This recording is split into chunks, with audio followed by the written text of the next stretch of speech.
নমস্কার, 5টার 5 মিনিট নিয়ে আমি অতনু রয়েছি আপনার সঙ্গে। নজর থাকবে আমাদের আলিপুরদুয়ারে। আগামীকাল প্রধানমন্ত্রী নরেন্দ্র মোদীর সভা সেজে উঠেছে আলিপুরদুয়ার প্যারেড গ্রাউন্ড এবং রাস্তা কাট আউট, পোস্টার, ব্যানারে ছেয়ে গিয়েছে। প্রধানমন্ত্রী আসছেন আগামীকাল অপারেশন সিঁদুরের পরেই প্রথমবার এ রাজ্যে, এবং তাও আলিপুরদুয়ারে।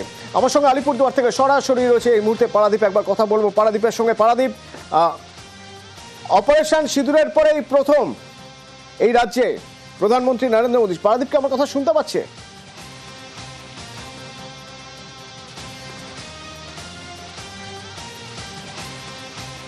পারাদীপ, অপারেশন সিঁদুরের পরেই প্রথম রাজ্যে প্রধানমন্ত্রী নরেন্দ্র মোদী, আর এই রাজ্যে প্রথমবার তিনি আসছেন আলিপুরদুয়ার সভার জন্য বেছে নিলেন। কেন আলিপুরদুয়ার?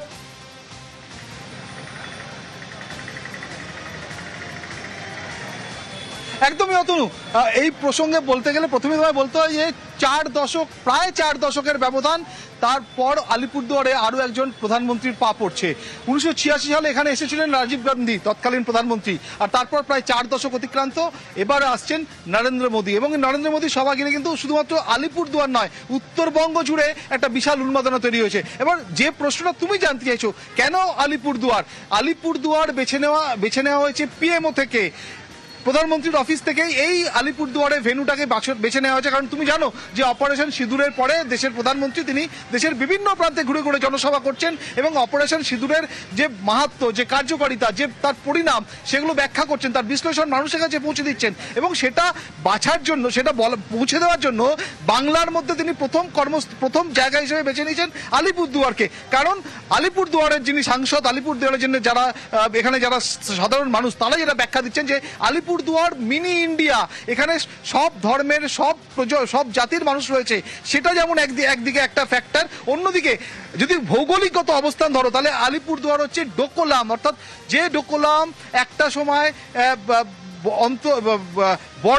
বর্ডারের সংঘর্ষের কারণে ভারতের মানচিত্রে আলাদা তাৎপর্য পেয়েছিল, সেই ডোকলামের ঠিক নিচেই আলিপুরদুয়ারের ভৌগোলিক অবস্থান। এবং সব দিক দিয়ে এই সব চিন্তা করেই কিন্তু পিএমও থেকে অপারেশন সিঁদুরের পরে পূর্ব ভারতে প্রধানমন্ত্রীর প্রথম কর্মসূচির সফরস্থল হিসেবে বেছে নেওয়া হয়েছে এই আলিপুরদুয়ারকে।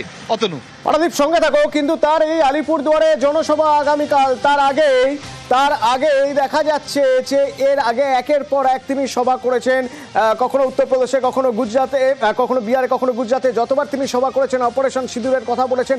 তৃণমূল সেটাকে ইস্যু করছে যে প্রধানমন্ত্রী নরেন্দ্র মোদী এতবার করে অপারেশন সিঁদুরের কথা বলছেন, যেন মনে হচ্ছে তিনি যুদ্ধে গিয়েছেন। সেনার সাফল্য কোথাও এখানে কমিয়ে দেওয়া, খাটো করা হচ্ছে না তো?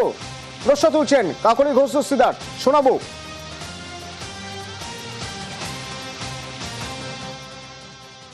যুদ্ধটা যে হয়েছে তখন সর্বভারতীয় তৃণমূল কংগ্রেস তাদের পাশে থেকে, যাতে করে সত্যি করে উপযুক্ত জবাব দেওয়া যায় সন্ত্রাসবাদের, পাকিস্তানের বিরুদ্ধে, আমরা তাদের সঙ্গে ছিলাম। কিন্তু সেটাকে সৈন্যের সাফল্য না দেখে, সৈন্যের আত্মত্যাগ না দেখে, দেশ রক্ষার স্বার্থে তারা এটা নিয়ে রাজনীতি করে গিয়ে ভাব দেখাচ্ছেন যে উনি যুদ্ধ করেছেন একা।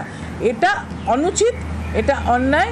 আমরা দাবি করছি যে সেই সংসদ ভবনে আলোচিত হওয়া উচিত। চিঠিটা রেডি আছে এবং আপনারা সেটা জেনে যাবেন, যখনই দেওয়া হবে আপনারা জানতে পারবেন। কোথাও সেনার সাফল্যকে বড় করে দেখানো হচ্ছে না, কোথাও নরেন্দ্র মোদী নিজের কথা বলছেন। যখন এই প্রশ্ন তৃণমূল তুলছে, আমরা বিজেপি রাজ্য সভাপতি সুকান্ত মজুমদারের সঙ্গে যোগাযোগ করেছিলাম, তিনি কি বলছেন শোনাবো।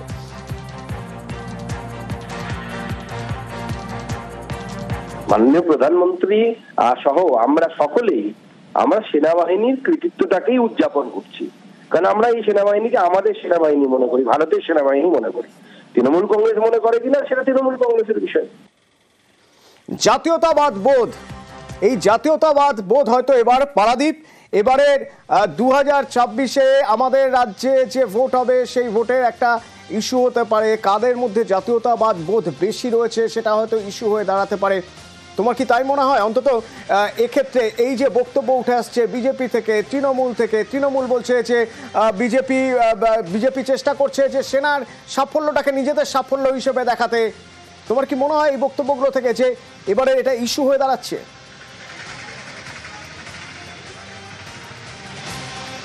দেখো, যে প্রশ্ন, যে তরজা পাল্টা তরজা চলছে ইতিমধ্যেই, শুধুমাত্র কাকলি ঘোষ দস্তিদার নয়, আমরা দেখেছি উত্তরবঙ্গের উদয়ন গুহ কিংবা সৌগত রায়ের মতো প্রবীণ সাংসদ, তারাও এই প্রধানমন্ত্রীর এই সফর ঘিরে তারা প্রশ্ন তুলেছেন। উদয়ন গুহ তো এই বলেছেন যে চা একটা সময় চা বেচতেন, এখন সিঁদুর বেচতে আসছেন, এই জাতীয় মন্তব্য শুনেছি। এবং তার পাল্টা জবাব কিন্তু বিজেপির যারা নেতৃত্ব তারাও দিচ্ছেন। অর্থাৎ কোথাও গিয়ে তুমি এটাও মাথায় রাখতে হবে অতনু, যে 2025 বছর ঘুরলেই 2026 বাংলায় বিধানসভা নির্বাচন। সেই বিধানসভা নির্বাচনের আগে কোথাও কি এই জাতীয়তাবাদ, এই রাষ্ট্রবাদ, এটাকেই কি কোথাও ভোটে হাতিয়ার করতে চাওয়া হচ্ছে, ভোটে ইস্যু করতে চাওয়া হচ্ছে? এবং সেই কারণেই কি যুযুধান রাজনৈতিক দলগুলো তারা এই প্রসঙ্গকে টেনে আনছেন। এই প্রসঙ্গে কিন্তু বিজেপির যারা নেতৃত্ব তারা যেটা বলছেন যে অপারেশন সিঁদুর, তার যেটা সাফল্য, সেই সাফল্য দেশের মানুষের কাছে দরবারে দরবারে পৌঁছে দিতে চাচ্ছেন বিজেপির নেতৃত্ব,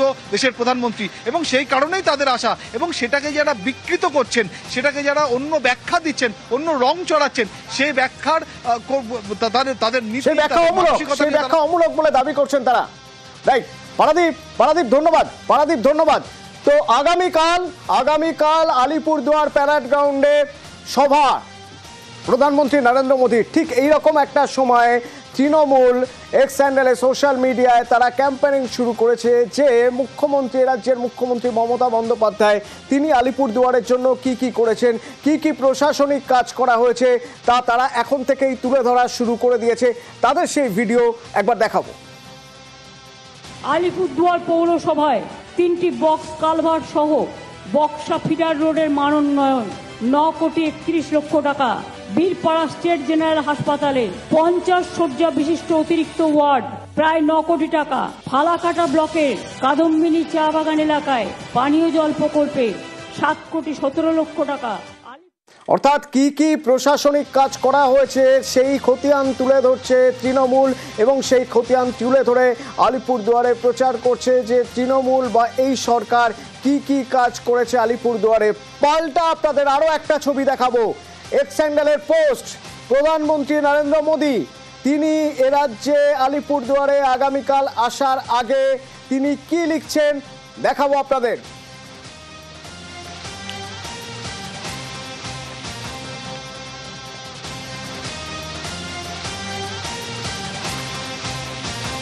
বলছেন যে পশ্চিমবঙ্গের মানুষ তাদের সঙ্গে দেখা করবেন আগামীকাল বিকেলে। গত 1 দশক ধরে এনডিএ যা স্কিম করেছে সেগুলো পশ্চিমবঙ্গের মানুষ নিয়েছেন, এবং তারা তৃণমূলের প্রশাসন, তৃণমূলের দুর্নীতিতে তারা বীতশ্রদ্ধ হয়ে পড়েছেন। অর্থাৎ কোথাও একটা আগামীকাল কি বলবেন তার একটা লাইন তৈরি করে দিলেন, সুর এখন থেকেই বেঁধে রাখলেন নরেন্দ্র মোদী। শুধু আমাদের রাজ্যে নন, নরেন্দ্র মোদী কাল সিকিম